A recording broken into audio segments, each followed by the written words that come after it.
Баршаңызға сәлем. Кезекті ғылыми жобамызбен таныспас бұрын арнамызды қолдап, лайк басып, қоңыраушаны белгілеп тіркеле кетіңіз. Тартылыс күші және оны жеңу жолдары. Кіріспе атмосфераны құрайтын материалдар, сондай-ақ жер бетіндегі денелер жердің тартылыс күшіне ұшырайды. Атмосфералық газдар жеңіл және жерден үлкен қашықтықта болса да, оларға әсер ететін жердің тартылыс күші оларды атмосферада ұстап тұруға жеткілікті. Менің жұмысымның тақырыбы тартылыс күші және оны жеңу жолдары. Маған айналадағы заттардың не себепті жерге айналып келетіні қызықтырды. Не нәрсені лақтырсаң да ол айналып жерге түседі. Салмағы ауыр затта, салмағы жеңіл затта бір мезгілде жерге түседі. Мұның мәнісі неде? Судың жоғары көтерілуі тартылыс күшіне қайшы, ол қалай жұмыс жасайды? Зерттеудің мақсаты тартылыс күші мен оған қарсы тұра алатын күштер туралы мүмкіндігінше көбірек білу.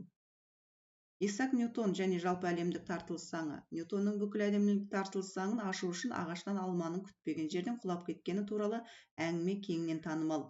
Ол алма неге жоғары емес, төмен түсіп кетті деген ойға қалады. Мүмкін көзге көрінбейтін бір күш алманы жерге тартатын шығар, бірақ заттардың құлағанын басқа ғалымдар да көріп, оны түсіндіруге тырысты. Алайда Ньютоннан бұрын мұны ешкім жасай алмады. Неліктен алма әрқашан басқа жаққа құлап кетпейді? Тікелей жерге құлайтыны қалай деп ойлады ғалым.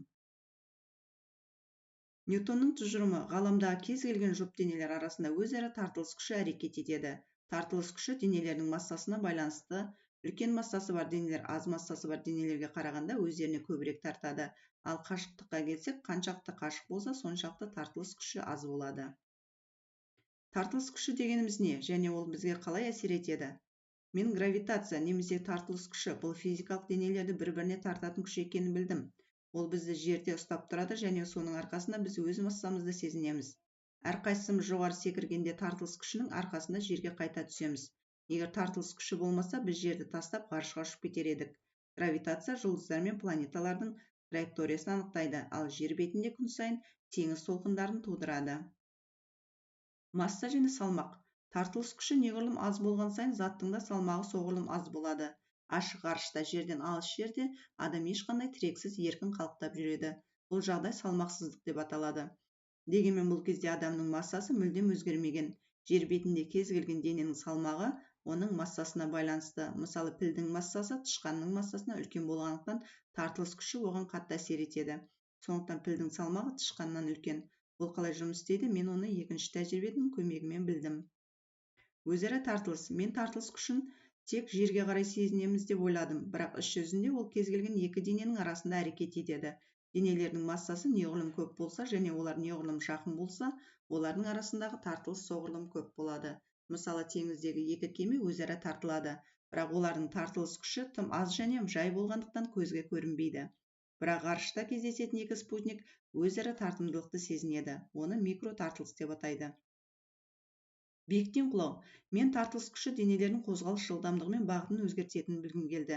Жер бетіне жақын жерде тартылыс барлық заттарды қаншалықты ауыр болса да бірдей жылдамдықпен қозғалады. Еркін құлау кезінде вакуумда ауасыз жылдамдық массаға тәуелді емес. Жеңіл дене ауыр денемен бірдей жылдамдықпен құлайды. Бұл әсерді Галилео Галилей де байқады. Бірақ мен әрқашан ауыр зат жеңіл затқа қарағанда тез түседі деп ойладым.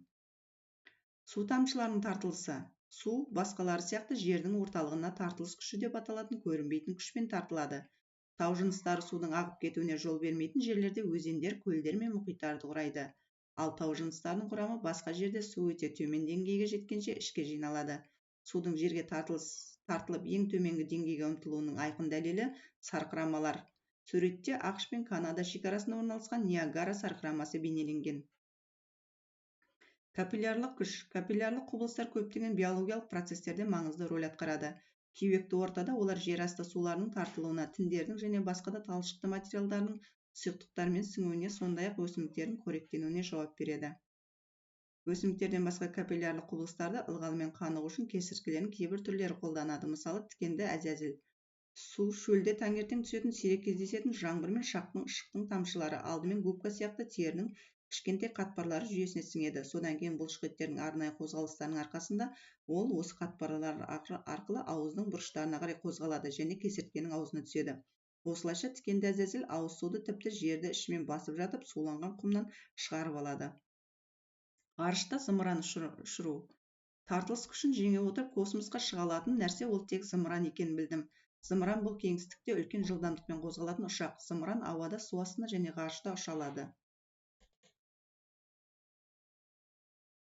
Әр зымыранда қозғалтқыш бар, оған жанармай орналастырылған. Ондағы отын әртүрлі заттардан тұрады. Сұйық, қатты немесе аралас болуы мүмкін. Сондай-ақ зымыранда жану камерасы бар.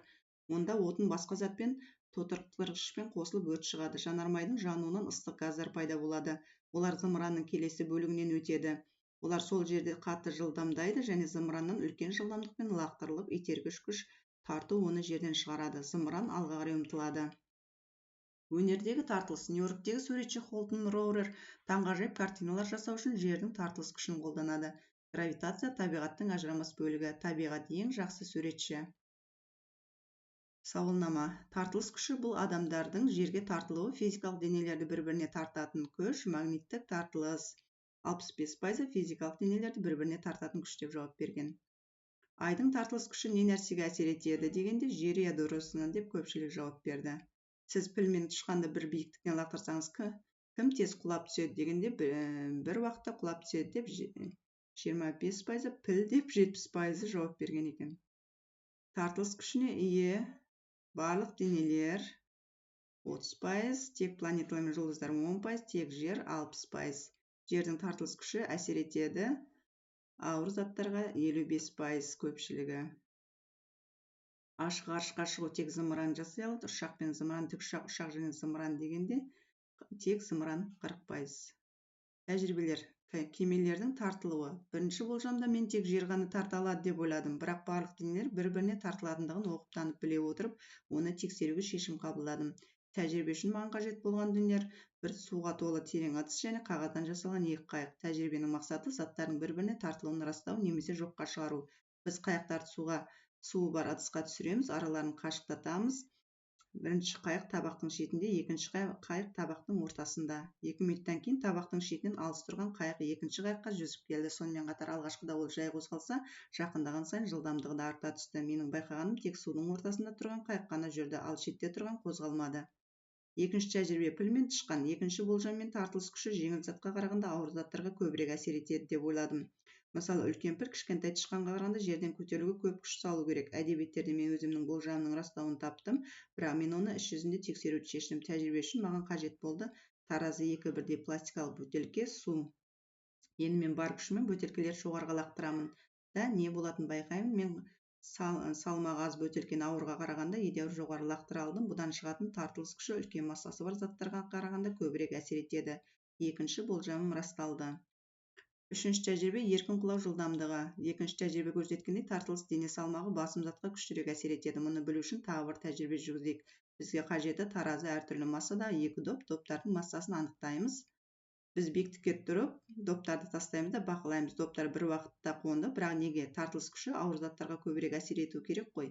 Тартылыс күші ауыр заттарға олар оны жеңуге тырысқанда ғана қатты әсер етеді. Ал зат еркін құлап жерге түскенде оның массасы маңызды емес. Піл мен тышқан бірдей жылдамдықпен құлайды. Төртінші тәжірибе. Стакандағы суды көтереміз. Енді тартылыс күшін қалай жеңуге және суды тағы қалай көтеруге болатынын көрейік. Тәжірибе үшін бізге қажет су бассейні және стакан. Біз әйнекті толығымен су бассейніне түсіреміз. Біз оны тексеріп, төңкеріп, баяу көтереміз, бірақ әйнектің шеті су бетінен көтерілмеуі тиіс. Су стаканмен бірге төгілмей көтеріледі. Не себепті? Ауа судың бетіне қысым жасайды және суды стаканға қысады, бірақ шеті бетінен көтерілгенде ауа енді стакандағы суды ұстай алмайды және ол төгіледі. Келесі тәжірибемен танысып шықсаңыздар болады. Гүлдерді бояу. Бізге қажет гүлдер, тамақ бояғыштары, гүл контейнерлер, суды бояғыштармен араластырып, гүлдерді сол жерге саламыз. Бір тәуліктен соң гүл күлтелері түрлі түске боялып шыға келді, ал 2 тәуліктен соң тіпті бояу қанық бола түскен. Қорытынды гүлдер капиллярлық күштерді қолдана отырып тамақтану үшін су мен пайдалы минералдарды сіңіреді.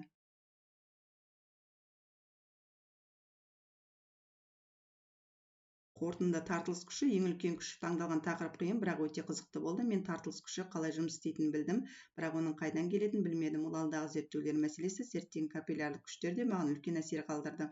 Бұл су жоғары көтеріледі дегенді білдіреді. Мен тартылыс күшіне байланысты көптеген таңғажайып нәрселерді білдім. Мен тартылыс тақырыбындағы өнер туындыларын да көрдім. Ұсыныстар: табиғатта болатын осындай қызықты құбылыстар таңдау курстарында көбірек өтілсе екен. Капиллярлық күшті күнделікті тұрмыста өз пайдамызға асыру жолдарын қарастыру керек.